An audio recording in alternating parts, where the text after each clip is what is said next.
Wikipedia provides us with a wealth of information on virtually every conceivable subject, containing over 6.3 million articles in the English language alone.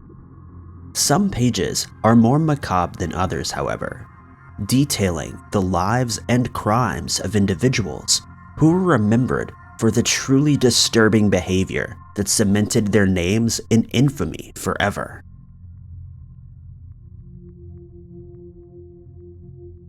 Number 5.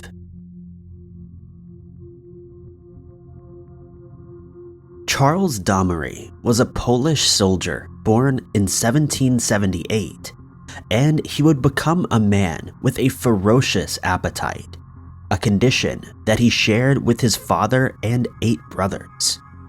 The only illness that he ever suffered as a child was when there was a smallpox outbreak in his family, all of whom survived. Doctors who studied his condition would note that he normally went to bed at about 8 p.m. and would immediately begin to perspire. He would wake up at 1 a.m. extremely hungry, and he would devour any food he could find. He would go back to bed at around 2 a.m. and sleep until 5 or 6 a.m. when the sweating would stop, only to begin again when he next ate. While serving in the Prussian army against France during the War of the First Coalition, he complained that the rations given to the Prussian soldiers were not sufficient, and he defected to the French army on the condition that he received more food. He was in good health, but his appetite was unstoppable, and it was recorded that while serving in the French army, he ate 174 cats in 1 year. He would also ingest up to 5 pounds of grass every day if food was scarce, and on one occasion, he attempted to eat the leg of a fellow soldier who'd been hit by cannon fire, only to be prevented from doing so by crew members of the ship they were serving on. In February of 1979, he was imprisoned by British soldiers and taken to Liverpool, where, despite receiving 10 times the normal amount of rations, he ate the prison's cat and the candles used in the prison.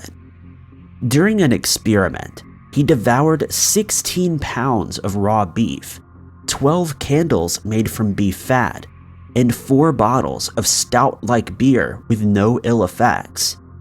He would also eat any of the medications that were refused by fellow prisoners and never suffered any side effects.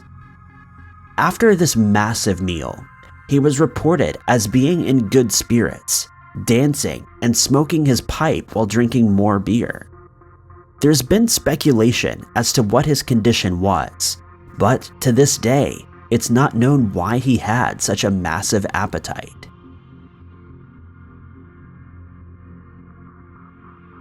Number 4.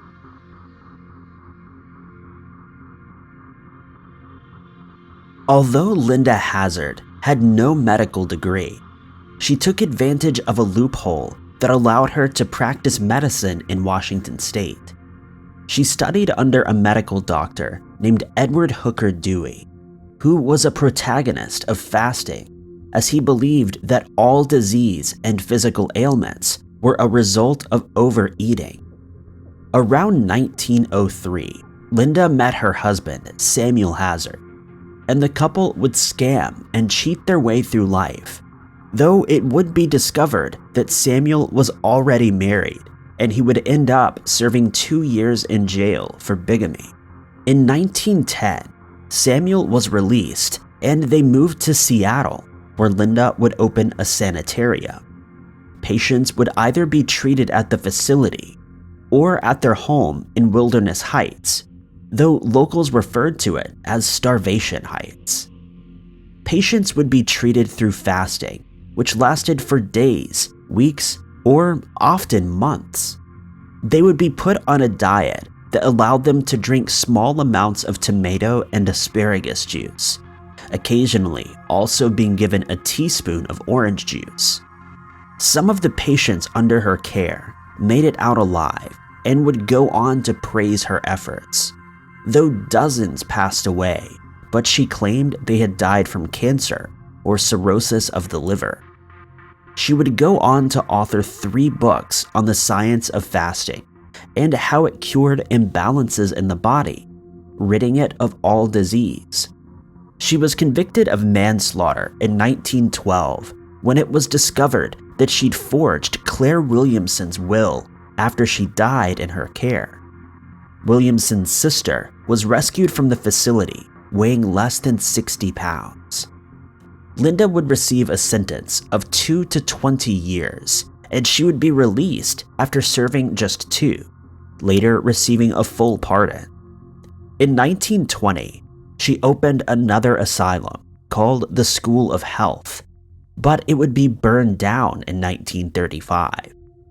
3 years later, Linda would pass away from starvation while attempting to cure herself by fasting.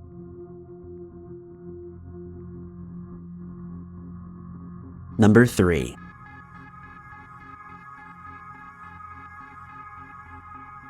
On the 19th of July, 1860, Lizzie Andrew Borden was born in Fall River, Massachusetts. She and her older sister, Emma, were raised in a religious household, attending the Central Congregational Church in Fall River. In 1863, when Lizzie was just 3 years old, her mother passed away and her father married Abby Gray, with whom Lizzie would go on to have a strained relationship with, since she believed that Abby only married her father for his money. After a family argument in 1892, Lizzie and Emma decided to take some time to themselves, and they traveled to New Bedford, where they had an extended vacation. Upon their return, Lizzie decided not to stay with her family, but took up residence in a local rooming house, only returning to her family home 4 days later. The mood in the family home had grown tense over the previous few months after Andrew had gifted Abby's family with real estate, and when Abby's stepmother was given a house, the 2 sisters demanded that they be given the house that they grew up in. Andrew sold the property to them for $1, only to buy it back a few weeks later for $5,000, which would equate to $144,000 today. On the 3rd of August, 1892, Lizzie and Emma's uncle, John Morse, arrived for a visit, and he was invited in to stay for a few days. The following morning, Lizzie, Abby, Andrew, John, and the family's maid, Maggie Sullivan, were present for breakfast, after which Andrew and John visited the living room for about an hour. John left the house at 8:48 to buy a pair of oxen, which he would use to travel to his niece's home, stating that he would be back at the Bordens at lunchtime. Just after 9 a.m., Andrew left for his morning walk, during which time Abby had gone upstairs to clean the guest bedroom. While making the bed, she was struck in the side of the head with the hatchet, and after falling down face first, was struck 17 more times, ending her life. When Andrew returned home, his key would not work, and he called for Maggie to open the door. She would later state that she heard Lizzie laughing at the top of the stairs when she swore due to the door being jammed. Andrew laid down on the sofa for a nap, and Maggie returned to her room to rest after cleaning windows. At 11:10, she heard Lizzie shouting, "Maggie, come quick, Father's dead. Someone came in and killed him." She found Andrew deceased and slumped over on the couch where he'd been struck with a hatchet 10 or 11 times. Detectives determined that he'd been killed at about 11 a.m. The investigation that followed was botched, to say the least, and despite Lizzie being the prime suspect, she would ultimately be acquitted of both murders on June 20th, 1893. As she left the courthouse, she would tell the reporters that she was the happiest woman in the world. Number 2.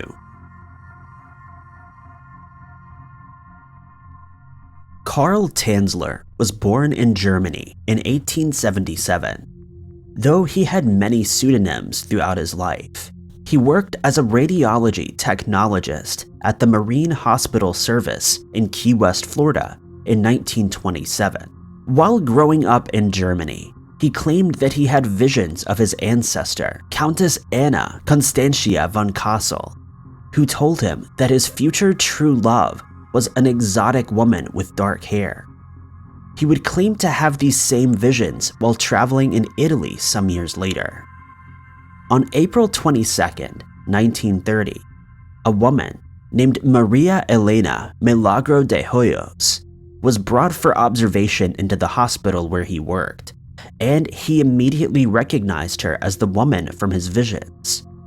During her time at the hospital, she was diagnosed with tuberculosis, and Tanzler took it upon himself to try and cure her with various medicines, electricity, and X-ray equipment. He professed his love to her and showered her with gifts, though it's believed that she did not reciprocate his feelings. Elena would eventually succumb to the disease in 1931, and Tanzler paid for her funeral, after which he constructed a mausoleum where he visited her every evening. He claimed that Elena's spirit came to him at her gravesite, and that she often asked him to take her away from there. In April of 1933, Tanzler stole her body from the mausoleum, dressed her in stockings, gloves, and jewelry, and kept her in his bed, spraying her with perfumes and preservation agents to slow decomposition. After being caught while dancing with her corpse, he was arrested and charged with various crimes surrounding her body. In 1940, he attended a preliminary trial, but the statute of limitation for his crimes had already passed, and the charges were ultimately dropped.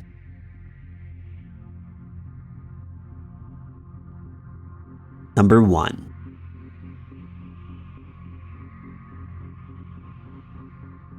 Henry Howard Holmes, also known as Herman Webster Mudgett, was born on the 16th of May, 1961. After graduating from the Phillips Exeter Academy in New Hampshire, England, he would become a teacher and he would marry Clara Lovering in 1878. 6 years later, he would graduate from the University of Michigan's Department of Medicine and Surgery while working in an anatomy lab under Professor Herdman. For a time, he also served as an apprentice, learning about human dissection. Clara would move back to New Hampshire in 1884 due to Holmes's violent nature, and he would move to Moores Forks in Clinton County, New York. Here, witnesses claimed to have seen him in the company of a boy who later disappeared, though Holmes claimed that the boy returned to his Massachusetts home and no investigation was ever launched. Holmes would quickly leave town after the incident, and 2 years later, he would move to Chicago and go on to buy a drugstore in Inglewood where he worked.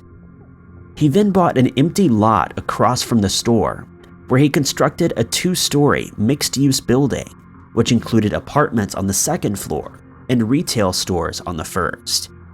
He would later add a 3rd story, intended for use as a hotel, though this was never fully completed, and in reality, the building was intended for far more nefarious purposes. The 1st floor was left as it was, serving as a storefront. But in 1894, it was discovered that the 2nd floor was made up of multiple torture rooms, complete with a chute that led down to the basement. The basement was outfitted with vats of acid, a crematorium, and bags of quicklime.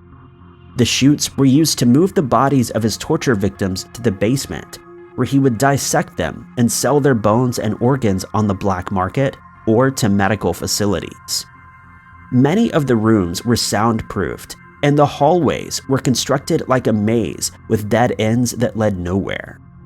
Multiple hidden passages and rooms were discovered that contained hinged walls and false partitions, along with airtight rooms that were connected to gas pipes, serving as gas chambers. In October of 1895, he was arrested and brought to trial for the murder of a man named Benjamin. He confessed to a further 26 murders and 6 attempted murders, and he was ultimately executed in May of 1896. Thank you guys so much for watching. If you liked this video, be sure to click that like button. Also, don't forget to subscribe and click that notification bell to keep up to date with all of our future uploads. But I've been Ty Knotts, and I'll catch you guys in the next video.